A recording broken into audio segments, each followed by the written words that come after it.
In this video, we're going to talk about upcasting and downcasting. Upcasting means casting an object to one of its supertypes or parents, while downcasting means casting it to one of its subtypes. Let me show you this in action. So here I'm going to declare a control object, new UI control, with this initial state. Now, let's declare a public static void method called show and give it a parameter of type UI control. In this method, we just want to print this object on the console. So print control. And finally, let's call this method and give it our control object. When we run our program, we see what the toString method returns. Beautiful. Now, what if instead of this control object, we pass a text box object to our show method? So I'm going to declare a text box, new text box, and pass it here. This code is perfectly valid because this text box object inherits all the members of the control object. So every text box object is also a control object. That's why we say inheritance represents an is-a relationship. A text box is a control. So we pass this text box object here, and this object gets automatically cast to UI control. This is what we call upcasting. So this object is getting cast to its parent. We could also change the parameter type to object. And once again, we have upcasting because every text box is also an object. Now, let me revert this back here. Let's run the program and see what we get.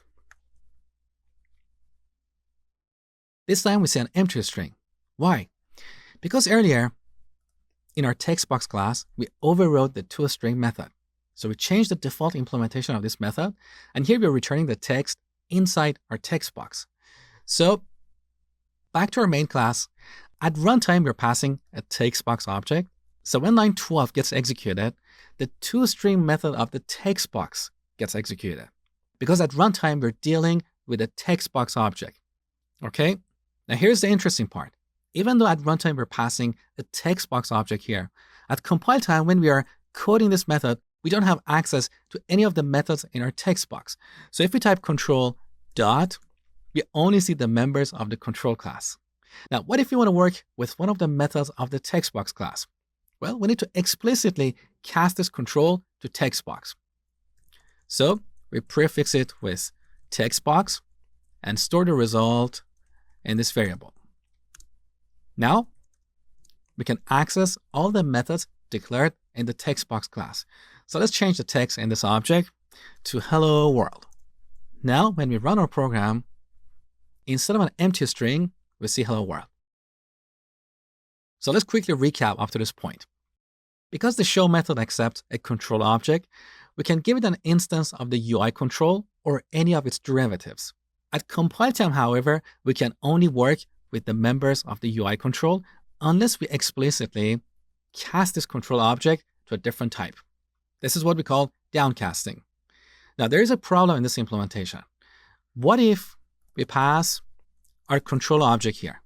We don't have any compile time errors because this method expects a UI control. And of course, we're giving it a UI control. However, when we run our program is going to crash with an exception.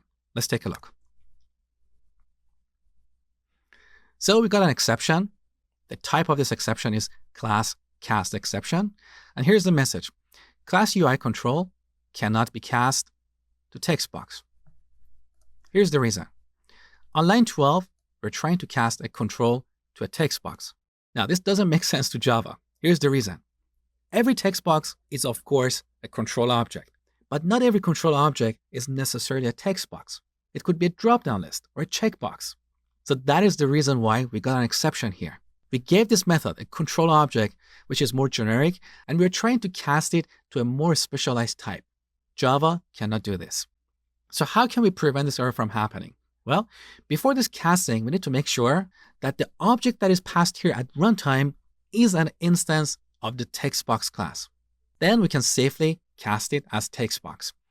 So here we can type an if statement like this. If control is an instance of text box, so this is the instance of operator, and this expression will return true if the object that we pass here at runtime is an instance of the text box class. So then we can safely cast it to text box, call one of its methods, and we're done. So this is all about upcasting and downcasting. Next, we're going to talk about comparing objects.